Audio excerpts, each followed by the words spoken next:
Hello students, once again welcome back to Oliveboard. So जैसा कि आप सबको पता है कि NIACL AO का नोटिफिकेशन आउट हो गया है।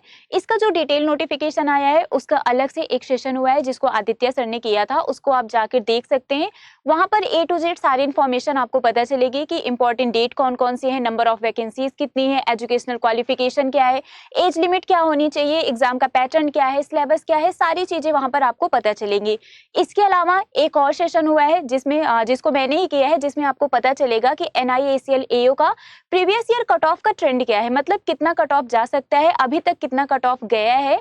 तो इसका भी एक सेशन अलग से मैंने किया है, उसको भी आप लोग देख सकते हैं। तो हमें एक आइडिया मिल जाएगा कि जब हम एग्जाम देने जाएंगे तो हमें मिनिमम कौन से सब्जेक्ट में और ओवरऑल कितने क्वेश्चंस अटेम्प्ट करने हैं। और अभी के सेशन में हम बात करने जा रहे हैं जॉब प्रोफाइल और सैलरी के बारे में कि NIACL AO जिसके लिए हम अप्लाई करने जा रहे हैं, जिसका नोटिफिकेशन आउट हुआ है, जिसका फॉर्म हम फिलअप करने जा रहे हैं, एक्चुअल में इसकी प्रोफाइल क्या है, अगर हमारा सिलेक्शन इसमें होगा तो हमें कौन कौन सा काम करना पड़ेगा। और दूसरा जो सबसे बड़ा मोटिवेशन का काम करता है वो होता है सैलरी, कि इसमें हमें सैलरी कितनी मिलेंगी और सैलरी के अलावा क्या क्या बेनिफिट्स हमें देखने को मिल सकते हैं।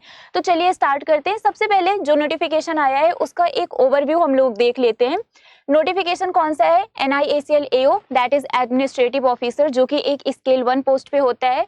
यहाँ पर अलग अलग डिसिप्लिन में फॉर्म आए हुए हैं, like for journalist, risk engineers, automobile engineers, legal, account, health, IT, अलग अलग डिसिप्लिन में यहाँ पर नोटिफिकेशन रिलीज किया गया है, जिसमें से most of the candidates journalist के लिए अप्लाई करते हैं, क्योंकि इसमें वो कोई भी आपका एजुकेशनल क्वालिफिकेशन होना चाहिए वो लोग फिलअप कर सकते हैं। नंबर ऑफ वैकेंसीज की बात करें तो 450 यहाँ पर नंबर ऑफ वैकेंसीज है। ऑनलाइन रजिस्ट्रेशन ये 1 से 21 अगस्त है। एलिजिबिलिटी क्राइटेरिया इसमें ग्रेजुएशन और पोस्ट ग्रेजुएशन मांगा है। एज लिमिट की बात करें तो मिनिमम 21 और मैक्सिमम 30, मतलब कि आपकी एज 21 से कम नहीं होनी चाहिए और 30 से ज्यादा भी नहीं होनी चाहिए। सिलेक्शन प्रोसेस 3 फेज में होता है, क्योंकि ऑफिसर लेवल का है तो ऑब्वियस सी बात है 3 फेज में होगा। प्रीलिम्स जो कि क्वालिफाइंग इन नेचर होता है, then mains and then interview. अगर सैलरी की बात करें तो यहाँ पर अप्रॉक्स सैलरी की बात कर रहे हैं। अप्रॉक्स पर मंथ आपको 80,000 की सैलरी मिलती है, मतलब सैलरी तो यहाँ पर हमें बहुत ही अच्छी देखने को मिल रही है कि अप्रॉक्स 80,000 की सैलरी हमें मिलती है। ठीक है, चलिए बात कर लेते हैं जॉब प्रोफाइल की, कि अगर आपका सिलेक्शन इसमें होता है तो आपको क्या क्या काम यहाँ पर करने पड़ेंगे। तो जॉब प्रोफाइल की अगर हम बात करें, NIACL AO है ना, जो जर्नलिस्ट है, ये एक एंट्री लेवल एडमिनिस्ट्रेटिव पोजीशन है, जिसमें एडमिनिस्ट्रेटिव और ऑथोरिटिव दोनों वर्क करने पड़ते हैं, है ना। यहाँ पर एडमिनिस्ट्रेटिव और अथॉरिटिव दोनों वर्क करने पड़ते हैं। लाइक इसके अलावा और भी रिस्पॉन्सिबिलिटीज इनके पास होती है। जो भी पॉलिसी मेकिंग होती है ना, उसको डील करने के जो भी काम होते हैं उसकी रिस्पॉन्सिबिलिटी भी इन्हीं के पास होती है। इसके अलावा जो भी पोटेंशियल होते हैं रिस्क के, उनको क्या करना है, मतलब this means they analyse the potential risk involve in the providing insurance coverage to individuals और एंटाइटीज, मतलब जो भी रिस्क प्रपोजल्स होते हैं उसको वो क्या करते हैं, एसेस करते हैं और इवेलुएट करते हैं कि किस चीज में कितना रिस्क है। तो जितने भी रिस्क प्रपोजल्स होते हैं उनको एसेस करने का काम, उनको इवेलुएट करने का भी काम इन्हीं को करना पड़ता है, जो AO होते हैं। इसके अलावा अगर हम बात करें तो जो भी क्लेम्स होते हैं उसके ऑथराइजेशन का काम भी एडमिनिस्ट्रेटिव ऑफिसर के पास ही होता है, मतलब इनको एडमिनिस्ट्रेटिव और ऑथोरिटेटिव ये दोनों काम इनको करना पड़ता है। जैसे कि पॉलिसी से रिलेटेड उसके मैनेजमेंट का जो काम है यही करेंगे, जो भी रिस्क प्रपोजल्स हैं उनको एसेस करने का काम, उनको इवेलुएट करने का काम AO को करना है।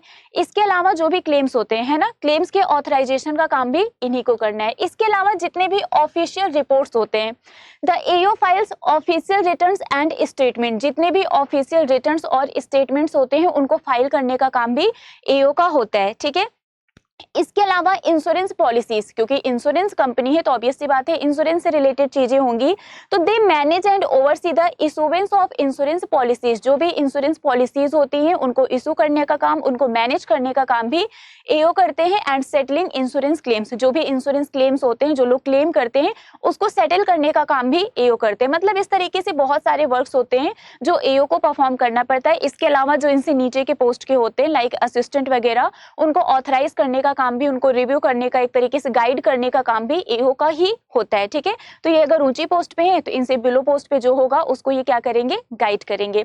तो ये तो जॉब प्रोफाइल की बात हो गई कि इनको कैसे क्या क्या चीजें करनी है। इसके बाद हम बात करते हैं सैलरी की। सैलरी की अगर हम बात करें तो जो बेसिक पे है, सबसे पहले हम बेसिक पे की बात करेंगे। बेसिक पे यहाँ पर 50,925 रुपीज है। ये क्या है, ये बेसिक पे है। इसके अलावा बहुत सारे अलाउंसेस और पर्क्स भी मिलते हैं, लाइक डीए हो गया, एचए हो गया, टीए हो गया, और ऐसे बहुत सारे अलाउंसेस और पर्क्स हमें देखने को मिलते हैं। डिपेंड करता है कौन सी सिटी में है। तो ये आपका 29,000 से 30,000 के बीच में होता है, डिपेंडिंग ऑन योर सिटी कि आप कौन सी सिटी में आपको पोस्ट किया गया है। ठीक है, तो अगर हम सैलरी की बात करें ग्रॉस पे, तो अप्रोक्सीमेटली 80,000 सैलरी मिलेगा per month in metropolitan city. मतलब अगर आप किसी मेट्रो सिटी में है तो आपको अप्रोक्स 80,000 सैलरी मिलेगी। और इसके अलावा अगर आप अदर सिटीज में है तो अप्रॉक्स 70,000 सैलरी आपको मिल सकती है। मतलब अगर हम बेसिक एक इन हैंड सैलरी की बात करें पर मंथ, तो 75,000 से 80,000 के बीच में आपको सैलरी मिलेगी, जो कि एक अच्छी सैलरी है, एक हैंडसम सैलरी है, जो आप लोग डेफिनेटली अचीव करना चाहेंगे, है ना। तो पोजीशन मतलब ये जो वैकेंसी है बहुत ही अच्छी है, आप इसके लिए अप्लाई कर सकते हैं। जॉब प्रोफाइल भी अच्छा है, बहुत ज्यादा मतलब वर्कलोड तो हर डिपार्टमेंट में होता है, बट ऐसा भी नहीं है कि बहुत ज्यादा प्रेशर होगा। तो आप यहाँ पर इन कंपेरिजन टू बैंक अगर हम देखें तो थोड़ा सा वो लो होता है ना, यहाँ का जो प्रेशर होता है। तो आप इसमें अप्लाई कर सकते हैं। जॉब प्रोफाइल भी अच्छी है, सैलरी भी अच्छी है। बाकी इसके अलावा बात कर लेते हैं, यहाँ पर हम पर्क्स एंड अदर अलाउंसेस की बात कर रहे थे। तो day rent allowance, house rent allowance, transport allowance, city compensatory allowance और कंपनी लीज्ड एकोमोडेशन, ये सारी चीजें भी प्रोवाइड की जाती हैं, ये जो भी पर्क्स और अलाउंसेस वगैरह हैं। अब हम बात करते हैं कैरियर ग्रोथ एंड प्रमोशन की, कि अगर हमने इसमें ज्वाइन कर लिया तो क्या हमारी ग्रोथ और प्रमोशन भी इसमें हमें देखने को मिलेगा। तो ग्रोथ और प्रमोशन ये वेरियस फैक्टर्स पर डिपेंड करते हैं। पहला, आपका इंटरनल एग्जाम होगा, उसके थ्रू आप ग्रोथ या प्रमोशन ले सकते हैं। दूसरा, it depends on your seniority, कि आप कितने सीनियर हैं इस ऑर्गेनाइजेशन में काम करते हुए। So the promotion of NIACL AO depends on various factors like internal exam performance, seniority, certification, etc. इन सभी चीजों पर डिपेंड करता है। देखिए, जब आप यहाँ पर जॉब करेंगे, है ना, तो आपका इंटरनल एग्जाम होगा आफ्टर फ्यू ईयर। अगर आप उसमें अच्छा परफॉर्म करते हैं देन डेफिनेटली आपका प्रमोशन होगा, आपको ग्रोथ मिलेगी। ठीक है, and The NIACL AO will be eligible for the promotion after 3 year of service through the internal exam। मतलब 3 साल के बाद आपको इंटरनल एग्जाम देना पड़ेगा, तब आप एलिजिबल होंगे प्रमोशन के लिए। तो आप इंटरनल एग्जाम दीजिए, अच्छा परफॉर्मेंस अगर आपकी होगी, अच्छा परफॉर्म आप करेंगे तो डेफिनेटली आपको यहाँ पर प्रमोशन मिलेगा। And apart from the internal exam के अलावा the NIACL AO will be eligible for promotion after 5 year of service based on their seniority।